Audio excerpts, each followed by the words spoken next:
So, I mean, talking about grooming artists, what are the lessons? The last time we had a chat, it was still very close and still very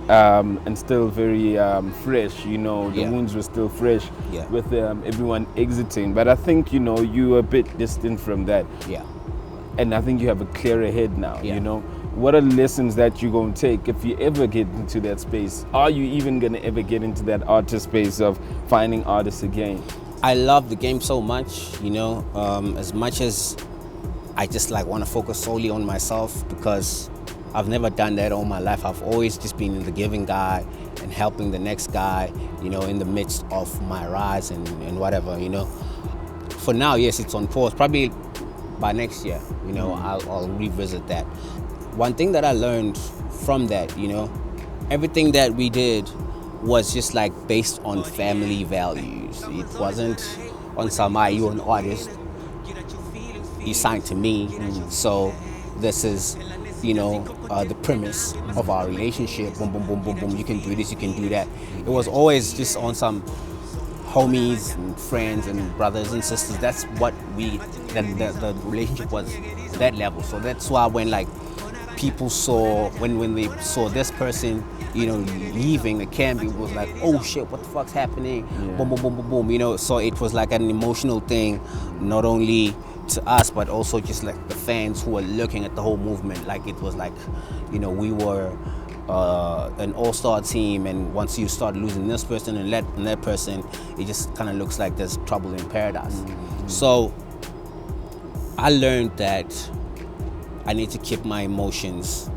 fuck away from any business dealings that I do with any other artists, moving forward. I think one thing that I also, in our last conversation, that you also mentioned, which kind of hit me, but it was like some real shit. Yeah. You said one of our biggest downfalls was niggas were too kind. You know what I mean? Like, for you to say that, it was like, which being kind is a fucking beautiful trait. Yeah. But this is business. Yeah. You feel me? Yeah, and I think just based on that, I learned that, not that I'm gonna turn into a fucking asshole or like a shark or some dumb shit, but like I learned from it. It'll be tighter. Yeah, I've no more loose ends. And people don't even know this shit.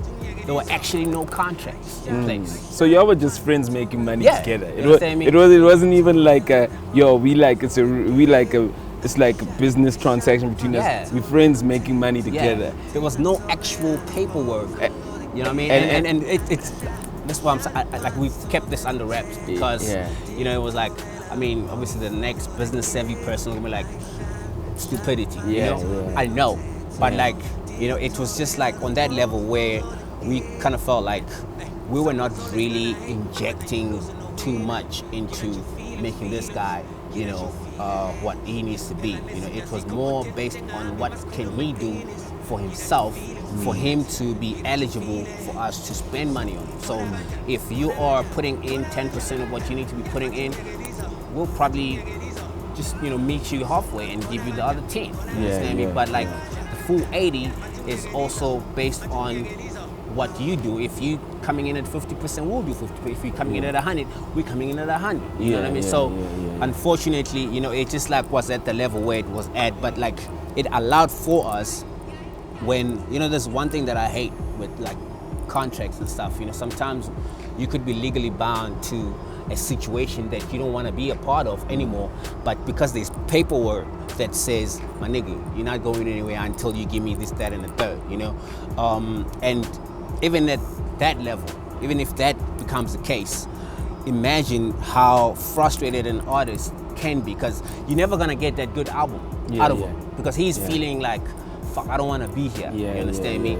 But like because of the paper, it's just like a divorce type of situation, where like you now need to stay together for the sake of the kids or whatever else. You know what I mean? Or like you don't want to go through the nasty thing and like you lose a portion of your net worth, based on bullshit. So it was just like that type of situation. I'm like, okay, cool, we can avoid this. So whatever that comes in, we take our portion, you keep your portion. So when those people left, by the time when they left, they didn't owe us anything. We didn't owe anything for them to them, you know. So it was just easy for them to like, all right, cool. So this is how I feel right now, and we just had to, you know, bless them on their part. That's all. That's all. You know? So considering that there were no agreements, which I'm gonna go back again, you are all just friends making money. You know, like you know in the hood when you're going on nabo mama, but you know, you all were friends doing the right thing. Yes, sir. And that's why you felt to a certain extent when things fall apart, like guys should at least come out and say, yo, but yes, we're part of Cashtime, but like it's not this guy's fault. There was no contract. Yeah. You know what I mean? Yeah, So I get that. Okay, cool. So now you got the new project. It's on the way. Yeah. Scandal Republic is the label that pays you. You know. Yeah. What are we expecting? Okay, now we've seen you've gone to 2 rounds. The streets have also heard some of your singles and have had comments. What are we going to get from KO now? It has to be the album, my nigga. I mean, the streets have been starving, and it's also just exciting just to hear like the hunger, you know, from the people. Like you were saying that like they still want to hear more and they want to hear better. So I mean, in wrapping up the game. Yeah. Thoughts on the game today? I mean, you say you've been on top of every wave since you came in the game. Yeah, so you know, there's a lot of shit happening right now in the game. A lot that is not happening as well. A lot that is not happening in the game also. You know. Yeah. Do you see this as a? Do you see it as a walk in the park? I mean, what do you think of the game right now? Because the game is also a reflection of the fans, right? Yeah, definitely. I mean, I don't want to speak on hip hop only right now. Let me just like speak on the culture as a whole. I'm talking about like all genres. My nigga, Jan 2017 all the way to 2017 July, right? Tell me what is the biggest record across all genres. I'm talking about like a song. I'm not basing it on the fact that so the song charted at #1, boom boom boom. I'm talking about like deafening big, like on some Ngudu, on some Babes Otomo type shit. The joint that you're hearing when the cars drive past, the shit that is like just deafening. Even in the club, when this shit comes on, everyone just loses their mind. What song is that? If you're comparing it to like the Ngudu noise, All Eyes on Me noise, you feel me? Kara noise, Doc Cheveleza noise. What song are we talking about? Across all genres in 2017. Sure. Exactly. Don't even bother digging deep into it. Thank you. Me? Because the reason why we are at that point is because, and it's not because the music is not that great. If you go to the shows and you know all these other spots, the energy is not there anymore. Like fans are not too excited to go to an event, boom boom boom boom boom, whatever, because of an artist that is performing on the lineup. You know, they probably just want to go out because hey, they're looking for something to do, but not on the strength of the artist anymore. Because right now they are also just sitting there on some. Okay, cool. So, what's the biggest song? Okay, I like this song. I like that song. Actually, saddest part is this. I think the song right now that might just fuck around and just be like the next anthem, you know, is not even a South African song.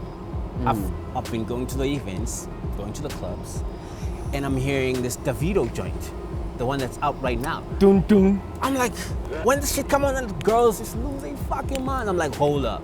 Yeah, that song. I mean, a lot of the Nigerian music actually. You feel me? Yeah. Even like the new, the WizKid situation, and there's also like the Mr. Easy joint, Leg Over or something like that. And I'm like, wait, but where is our shit? You know, I mean, niggas are putting out work, but like, I think I mean, maybe the house guys, yeah, they doing their thing. I mean, I'm seeing like Benny Maverick and you know what he's doing with like this new joint, and then like I think there's also like this one joint. Yeah. You know, I think that's also like creeping up the charts nicely. You know, but as far as hip hop, obviously, I mean, out the gate, you know, you have AKA with like The World Is Yours, and you also have like Casper with Tito Mboweni, you know, but like even in their own, like from their standpoint, they'll tell you that those songs are not as big as their previous shit. You know what I mean? Yes, they are making noise, they are top of the wave right now, but they are not as massively big. Culture shifting songs. You understand? Like compared to yeah. their previous, and not because they're not great, these songs are fucking dope, you know, but the fans are just not like eating up the shit like the way that they used to do, you know. And before the interview started, you know, we talked about like little things, like how some of the external factors that have affected organic growth in the game is because now there are like these powerhouses that are coming in with money, and you know, for fans sitting at home watching TV, and then he's thinking, alright, cool, so these are the awards. I know the song that I was playing all fucking December long, you know what I mean? And then they give it to an artist that he's thinking, wait, but I didn't play that, so why is this bigger than, you know what I mean? According to, you know, the powers that be. Yeah. And he sits there and now he like questions his own taste. You know what I'm saying? What, am I not savvy enough to know what is going on in the culture? Boom, boom, boom, you know, so he's not now like too optimistic. It makes him disengage. Yeah, you know, it's almost like, oh well, if I thought that was the one, and it's not. Yeah, you know I mean, yeah. So like, it's now he can't just voluntarily now like just say, all right, cool, so this is what I'm gonna be jamming to, and this is what I think is the hardest thing right now, because the next thing TV says something different, you know, and then he's looking like, oh shit, all right, so I don't know what the fuck is going on in the game anymore, you know. So all those things are like taming the optimism, you know, in the consumer, I believe. There's more music, well, maybe there are more ways to kind of, in any strategies from labels, from the independents that have just come from, there's more ways for people to kind of pay for music to be out there. Yeah. I think what's really missing beyond music, what made Babes Oduma like something was the X Factor. Yeah. What made even Nasty something was the X Factor. Yeah. You know, so you can play but you can pay for any music to go in the front. Yeah. So like but X Factor can't get you in the front. Yeah. If people like influence things for X Factor not to be in the front. So I think essentially what you're saying is that I don't think it's a song that's missing, but we're missing an X Factor. Yeah, yeah. And, you know what I mean? And I think just like the organic element has kind of taken the back seat right now, you know? It's really hard. I mean, that's why like it's kind of difficult for, especially in hip hop, for a new name. I mean, this year alone, who's the new guy that you think is like in the front right now? Like in terms of like who's playing alongside the Caspers and the AKAs? No one. You know, it's all names that, you know, were there probably like from last year or even going all the way back, you know, but like for a new artist, you know what I mean? It's kind of difficult in 2017 for a new artist to like just out the gate and just like fuck shit up. Just the same way how like you saw the meteoric rise of Nasty, who just like became a fucking Twitter, you know, buzz, and then like, all right, cool, so this is the kid that probably got next. Right now, it's just like, okay, cool, so even if you might have a bit of talent, if you don't have a machine behind you, there's no way the radio is paying you any form of attention. And the internet is also not as strong enough for us to actually just live off of just that, you know what I mean? Unlike, you know, the guys in the States where they solely depend on like their own strength, social media and the internet and boom, boom, boom. You know? So we're not at that point yet as far as the South African market is concerned. But everything is just like still now, which unfortunately, which is so weird because just a couple years ago, the power was solely in the hands of the artists. You know, that's why you saw the Cashtimes rising up as indies. That's why you saw, you know, Family Tree doing what they were doing, you know, all these things. But now it just looks like you need to have an actual machine behind you, or else your shit is just not gonna make any impact out there on the street. So I think it's just important for us as well as artists to just be more vigilant in how we do our business from now on, because clearly the music is not good enough for, like, I'm not saying in terms of like its quality, but I'm just saying like in terms of it doing what it needs to do for you, for your brand. Yeah, you can have great music, but if there is all the other pieces, you know, all the other elements that allow for you to grow as a brand are not in place, there is no way you're gonna make a dent in the culture.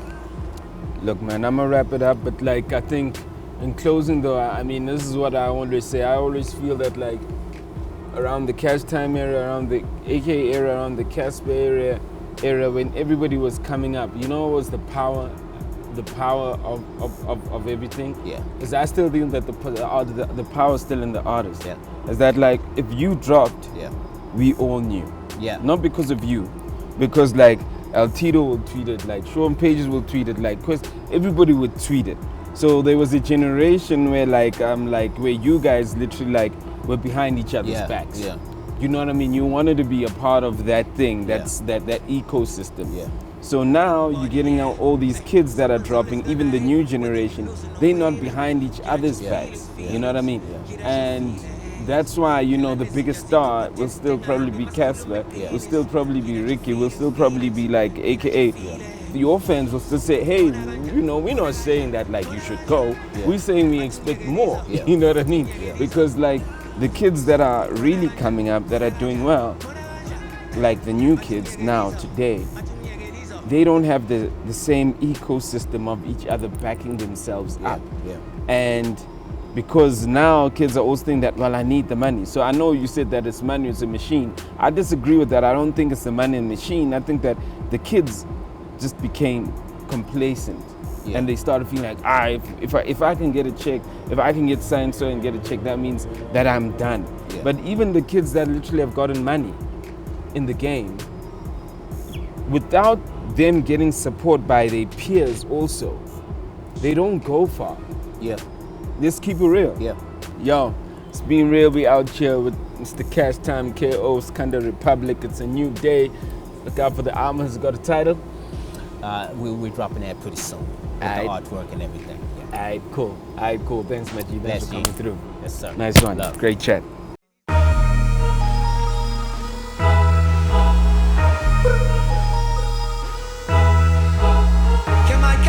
Broadcast live